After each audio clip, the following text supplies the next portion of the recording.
Bonjour à toutes et à tous et bienvenue dans la Géozone. On se retrouve aujourd'hui pour une toute nouvelle vidéo intitulée « Pourquoi Chypre est divisé en deux ?» Mais attendez, Chypre est vraiment divisé en deux? Et oui, c'est une info assez peu connue et c'est pour ça qu'on va en parler aujourd'hui. Et pour ça, on va devoir parler un peu beaucoup d'histoire. Chypre, c'est une île de la Méditerranée non loin de la Turquie qui est très connue pour ses plages de sable fin entre autres. Cette grande île de 9200 km² est tout d'abord sous influence hellénique, donc rattachée à la Grèce antique d'Alexandre le Grand pendant près de 300 ans. Et encore aujourd'hui, on trouve sur l'île de magnifiques vestiges grecs, le grec est une langue officielle du pays, et certains chypriotes sont très proches culturellement des Grecs. Bon après, c'est l'Empire romain qui passe par là, qui deviendra l'Empire byzantin, l'île passe sous la main des Arabes et des Vénitiens, mais c'est pas très important pour cette vidéo. Mais entre 1571 et 1573, tout s'accélère.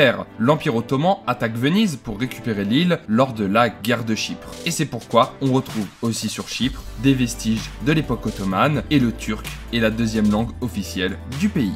Bon, vers la fin des années 1800, l'Empire ottoman a beaucoup perdu de sa superbe. Dans les années 20-30, il perd déjà la Grèce, qui se déclare indépendante, et beaucoup de mouvements indépendantistes se forment partout dans l'Empire. En même temps, quand on voit sa taille et la mosaïque culturelle, c'est pas étonnant. En profitant de la faiblesse des Ottomans, les Occidentaux, dont la France et les Britanniques, se servent en pétrole, en gaz et même en territoire. Et cette période, c'est le semi-colonialisme, qui est un sujet qui mériterait une vidéo à part entière. Donc, la couronne britannique pose son protectorat sur Chypre, mais elle reste turque jusqu'en 1918 et la fin de la Première Guerre mondiale, avec le démantèlement de l'Empire ottoman. Dès lors, l'île devient britannique, et c'est une île très importante puisque pas loin, il y a le canal de Suez, ouvert en 1869, donc la Méditerranée devient de plus en plus fréquentée, et à l'époque, le canal était géré, tiens, par les Anglais et les Français, avant sa nationalisation en 1956 par Nasser. Pendant ce temps-là, sur Chypre, c'est assez simple. La majorité de chypriotes grecs veut rejoindre la Grèce, ce qui s'appelle l'énosis. C'est un terme important puisqu'en gros c'est l'idée grecque de récupérer toutes les îles où les Grecs sont majoritaires, dont Chypre, et quelques années auparavant, ils récupèrent les îles Ioniennes qui appartenaient aux Anglais et les Dodécanèses qui appartenaient aux Italiens. Et donc Chypre en fait c'est le chaînon manquant pour finir l'énosis, sauf que les Britanniques sont pas trop d'accord avec ça et ça fait des liens avec les communistes pour faire croire que Chypre pourrait tomber sous l'emprise des bolcheviks, comme ça, ils gardent la main dessus. Cependant, les Grecs passent à la vitesse supérieure en 1954, en demandant à l'ONU que l'île puisse en gros choisir son camp. Et là, les tensions communautaires éclatent. Les Chypriotes turcs et les Anglais sont pris pour cible par l'EOKA, qui est un mouvement indépendantiste pro-grec, et ils quittent leur village et leur ville, chassés par les Chypriotes grecs. Le pays devient indépendant en 1960, mais à plusieurs conditions. Déjà, les Britanniques gardent 2 bases militaires sur l'île, et quand on sait sa position stratégique en Méditerranée, c'est assez smart, et ne pas rejoindre ni la Turquie ni la Grèce, et donc pas d'énosis. Le premier président, c'est Makarios III, un chypriote grec, et son vice-président, c'est Fazil Koutsuk, un chypriote turc. Makarios III est pro-Grèce au début, donc il y a des rapprochements, mais la constitution interdit clairement l'énosis, donc ça reste amical, mais ça n'empêche pas les violences entre pro-grecs et pro-turcs jusqu'en décembre 1963, où aura lieu la Semaine Noire, qui tuera 134 personnes, dont 108 chypriotes turcs.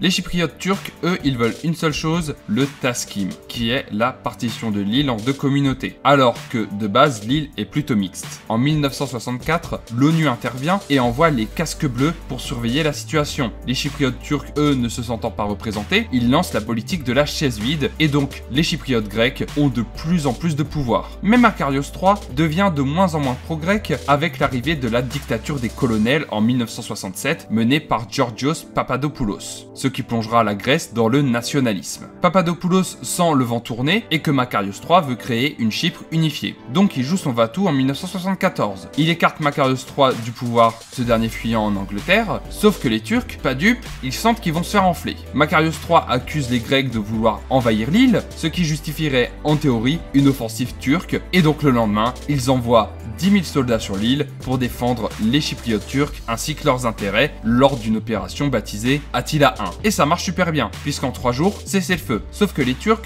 veulent récupérer les villes de Lefk et de Famagoust, ce qui sera fait lors de Attila II, un petit peu plus tard en 1974, jusqu'à la ligne verte qui sépare la République de Chypre et le nord occupé par les Turcs. Les Turcs contrôlent 38% du territoire chypriote et au total, la guerre civile chypriote tuera 15 000 personnes.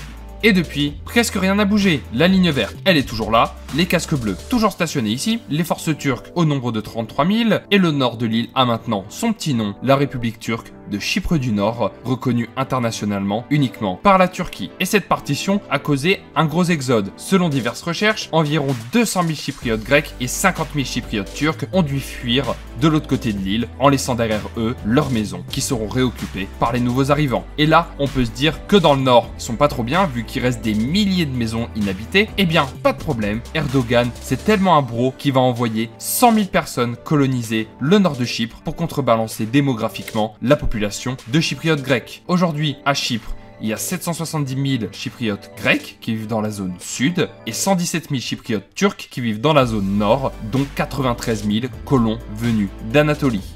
Voici l'histoire de la partition de Chypre. Et alors, c'est quoi la situation aujourd'hui sur l'île? Comme dit précédemment, pas grand chose a bougé en 46 ans. Chypre a rejoint l'Union Européenne en 2004, enfin sa partie sud, creusant encore plus la différence avec le nord de l'île, qui a un fort taux de chômage et pas accès à l'euro, et le sud, île balnéaire, riche et touristique, avec 3,5 millions de touristes par an. Puis de surcroît, je sais pas si vous le saviez, mais les relations turco-grecques sont vraiment très catastrophiques, avec des massacres et des actes odieux des deux côtés lors de la poussée indépendantiste des Grecs, et encore aujourd'hui, c'est pas la joie. Par exemple, lors du match entre Trabzonspor et l'AEK Athènes en Europa League, les supporters de Trabzon ont eu la super idée de déployer une banderole où l'on peut lire « Can you swim ?» Pouvez-vous nager? En référence à l'attaque de la ville d'Izmir par les Turcs entre 1918 et 1922, alors que les Grecs possédaient ce territoire, et qui s'est terminé par le massacre des Grecs que l'on jetait en pleine mer. Alors forcément, c'est pas facile d'arriver à un compromis avec deux pays qui se détestent tant.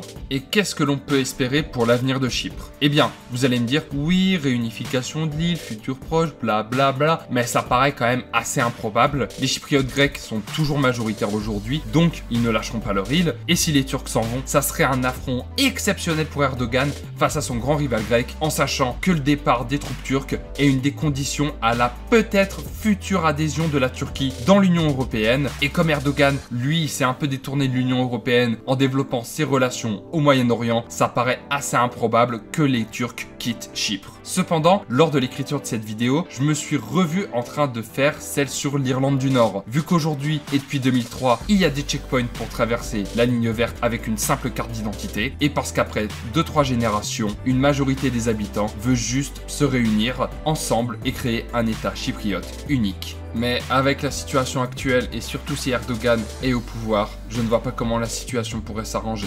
Je voulais absolument vous parler de ce conflit parce que pour beaucoup, et dans de nombreuses vidéos, on dirait que Chypre a été envahi comme ça par les Turcs, gratuitement, juste par soif de pouvoir. Cependant, c'est beaucoup plus nuancé que ça, et les Grecs, surtout à l'époque de la dictature, c'était pas non plus des enfants de cœur. Le but de cette vidéo, c'était pas de savoir qui a tort ou a raison, puisque nous, on veut une seule chose, retrouver une Chypre unie et en paix.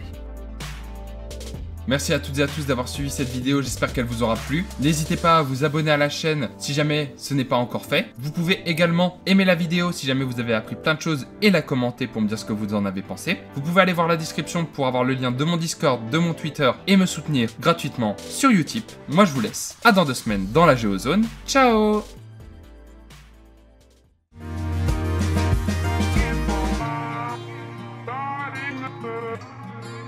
Not really long.